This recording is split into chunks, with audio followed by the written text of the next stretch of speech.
Apakah menjadi Kristen harus menjadi people pleaser? Jawabannya, tergantung. Tergantung apa? Tergantung motivasi Anda. Permasalahannya di mana?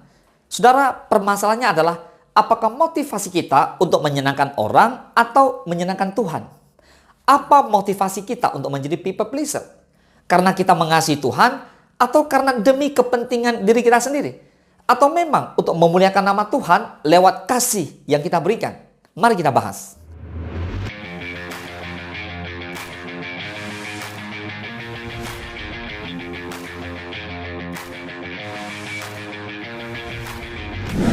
Galatia 1 ayat 10 dikatakan, jadi bagaimana sekarang? Adakah ku cari kesukaan manusia atau kesukaan Allah? Adakah ku coba berkenan kepada manusia? Sekiranya aku masih mencoba berkenan kepada manusia, maka aku bukanlah hamba Kristus.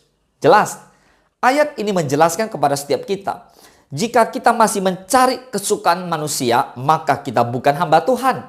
Seorang hamba Tuhan harus mencari kesukaan Allah. Jawab sendiri Bapak Ibu, apa yang saudara cari? Apakah sungguh-sungguh Anda cari Tuhan? Kalau saudara cari Tuhan, pasti saudara melayani Dia dan sungguh-sungguh hidup berkenan kepada Dia. Katakan amin. Sekarang kita bahas, apa arti people pleaser? People pleaser artinya orang yang memiliki keinginan mendalam untuk membuat orang lain senang. Lawan katanya adalah God pleaser. Apa itu God pleaser? God pleaser adalah orang yang memiliki keinginan mendalam untuk membuat Tuhan senang. Jadi God pleaser menyenangkan Tuhan, people pleaser menyenangkan manusia. Hal ini merupakan sesuatu hal yang kita hadapi setiap hari Bapak Ibu semua. Pertanyaannya, manakah yang harus kita pilih? People pleaser atau God pleaser? Saudara, menjadi people pleaser bukanlah sesuatu yang buruk. Itu sesuatu yang seharusnya kita lakukan untuk memuliakan nama Tuhan. Yang penting bukan untuk kepentingan diri kita sendiri. Katakan amin. Di Filipi 2 ayat ketiga dikatakan dengan tidak mencari kepentingan sendiri atau puji-pujian yang sia-sia. Sebaliknya hendaklah dengan rendah hati yang seorang menganggap yang lain lebih utama daripada dirinya sendiri. Di dalam Alkitab disebutkan kita perlu mengutamakan kepentingan orang lain di atas kepentingan kita. Amin. Nah di Galatia 6 ayat 10 dikatakan karena itu selama masih ada kesempatan bagi kita, marilah kita berbuat baik kepada semua orang. Tetapi terutama kepada kawan-kawan kita seiman. Amin. Juga kita perlu berbuat baik dan bermurah hati pada semua orang. Tetapi disebutkan hukum yang terutama itu ada dua. Dan salah satunya adalah mengasihi sesama kita seperti diri sendiri. Dalam kaitannya untuk menyenangkan orang lain, memilih untuk melakukan yang baik atau yang benar terkadang merupakan pilihan yang sulit. Tetapi Anda dihadapkan pada kedua pilihan itu. Selalu berusaha untuk memilihlah yang benar. Mengapa saya katakan demikian? Karena hal yang baik belum tentu benar. Sebaliknya, hal yang benar pasti baik. Amin. Saudara, apakah Anda memilih untuk menyenangkan hati atasan Anda dengan menjadi seorang yes man ketika Anda bekerja di sebuah perusahaan? Lalu apakah Anda selalu berkata iya pada atasan Anda saat atasan Anda memberikan tugas, padahal Anda tahu Anda tidak akan mengerjakannya? Nah, sejumlah alasan yang umum mendorong orang menjadi people pleaser adalah yang pertama, ingin diterima. Yang kedua, ingin mempertahankan sesuatu reputasi sebagai orang baik, orang murah hati, orang yang menyenangkan, dan sebagainya.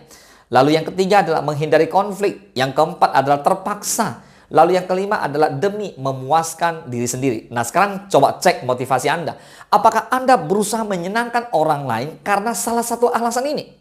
Kalau iya, suatu saat Anda akan sampai pada satu titik Anda merasa lelah. Iya, lelah sekali. Mengapa? Karena pada dasarnya Anda adalah manusia terbatas. Saudara, Anda tidak bisa menyenangkan semua orang terus-menerus. Walaupun itu adalah hal yang baik dilakukan. Tapi coba cek dululah motivasi Bapak Ibu semua. Bila saudara melakukannya dengan motivasi yang keliru, hal yang baik bisa menjadi tidak baik loh. Ingat, segala sesuatu kembali dari hati kita. Apakah kita punya motivasi yang tulus untuk Tuhan atau hanya sekedar untuk manusia? Bapak Ibu, belasan tahun yang lalu ada satu film komedi yang lucu yang berjudul Yes Man. Film itu mengisahkan ada seorang yang tiba-tiba hanya bisa berkata ya kepada semua hal. Tahu nggak? Di budaya barat berkata tidak mungkin biasa dilakukan. Tapi di budaya timur seperti kita ini, seringkali yang terjadi justru sebaliknya. Kita cenderung mengiyakan tiap permintaan. Kita sungkan atau takut menolak walau sebenarnya enggan dan keberatan. Nah, orang yang bertipe yes man pun justru lebih banyak ditemukan di sini. Mengiyakan segala sesuatu sendiri sama buruknya dengan menolak segala sesuatu. Selalu menolak membuat kita melewatkan kesempatan untuk maju. Tetapi mengiyakan segala sesuatu akan menguras energi kita untuk hal-hal yang sebenarnya tidak penting. Pertanyaannya, mengapa orang takut menolak? Salah satu sebabnya adalah karena mereka juga takut ditolak. Selalu mengiyakan, berusaha menyenangkan semua orang, diharapkan bisa membuat mereka diterima oleh semua orang. Saudara, kita lihat seorang Marta.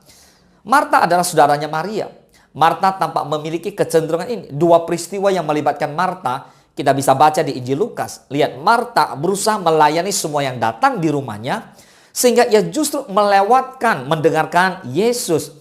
Sementara di Injil Yohanes kita bisa lihat bahwa dialog antara Marta sama Yesus tentang kebangkitan. Perhatikan bagaimana meski Marta belum paham maksud Yesus, tapi ia berusaha kelihatan mengerti.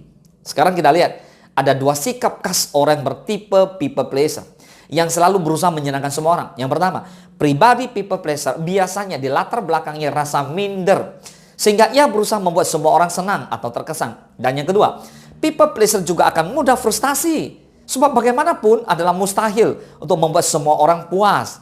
Bagi Bapak Ibu semua yang punya kecenderungan seperti ini, mari saudara sadarilah bahwa sikap ini bisa membawa kita kepada dosa. Kenapa? Karena kita jadi lebih mencari perkenanan manusia daripada perkenanan Tuhan. Amin. Rick Warren pernah berkata, selalu ingin menyenangkan manusia sama dengan penyembahan berhala. Karena kita lebih mengutamakan manusia dibandingkan Tuhan. Seperti Maria mengabaikan Yesus demi orang-orang lain. Kita pun bisa demikian. Hati-hati. Nyatanya banyak orang pun lebih menghargai dan menghormati mereka yang punya prinsip ketimbang people pleaser ini. Hati-hati. Selalu berusaha menyenangkan manusia bisa membuat kita lupa menyenangkan Tuhan. Nah, sekarang kita belajar yuk. Saat harus menyenangkan Nah, sekarang kita belajar yuk lebih dalam lagi. Saat harus menyenangkan orang, ingatlah ada 3 prinsip berikut ini. Yang pertama, jadilah people pleaser dengan motivasi yang tulus. 1 Korintus 10 ayat ke-33 dikatakan, sama seperti aku juga berusaha menyenangkan hati semua orang dalam segala hal. Bukan untuk kepentingan diriku, tetapi untuk kepentingan orang banyak, supaya mereka beroleh selamat. Saudara ingat, motivasinya bukan supaya untuk kita dipuji, bukan supaya kita diterima, bukan untuk memuaskan diri sendiri, bukan untuk menghindari konflik, bukan karena terpaksa, tetapi karena kita melakukannya secara tulus, karena kita mengasihi orang tersebut agar diselamatkan. Itu yang pertama. Yang kedua, nah prinsip yang kedua adalah pilihlah menjadi God pleaser senantiasa. Markus 12 ayat ke-30. Kasihilah Tuhan Allahmu dengan segenap hatimu, dan dengan segenap jiwamu, dan dengan segenap akal budimu, dan dengan segenap kekuatanmu. Dalam ayat ini disebutkan bahwa hukum terutama ada 2. Hal yang disebutkan pertama adalah untuk mengasihi Tuhan. Setelah itu barulah yang kedua, yaitu mengasihi manusia. Saat kedua hal itu berbenturan, ingat prioritas hidup kita. Tuhan harus menjadi nomor 1. Menjadi God pleaser mungkin bukan pilihan yang populer. Tetapi ingat, saat harus memilih yang baik atau yang benar, selalu pilihlah yang benar. Kalau bisa melakukan yang baik sekaligus benar, ya itu pilihan yang mudah ya. Tetapi saat dihadapkan untuk memilih salah satu, selalu pilihlah yang benar. Pilihlah God pleaser, bukan people pleaser. Katakan amin. Dan yang ketiga, prinsip yang ketiganya adalah jadilah seorang people pleaser karena motivasi saudara adalah menjadi God pleaser. Efesus 6 ayat ke-6. Jangan hanya di hadapan mereka saja untuk menyenangkan hati orang, tetapi sebagai hamba-hamba Kristus yang dengan segenap hati melakukan kehendak Allah. Bapak Ibu semua, saat kita ingin menjadi people pleaser, hal itu kita lakukan karena kita ingin menjadi God pleaser. Saat kita ingin menyenangkan orang, itu dilakukan karena kita mau menyenangkan hati Tuhan. Yaitu karena kita melakukan kehendaknya untuk mengasihi semua orang. Kesimpulannya, apakah menjadi Kristen harus menjadi people pleaser? Jawabannya, ya sangat tergantung motivasi kita. Dan jika memang harus menjadi people pleaser, mari Bapak Ibu semua kita lakukan karena kita mau menyenangkan hati Tuhan. Boleh katakan amin? Tuhan Yesus memberkati.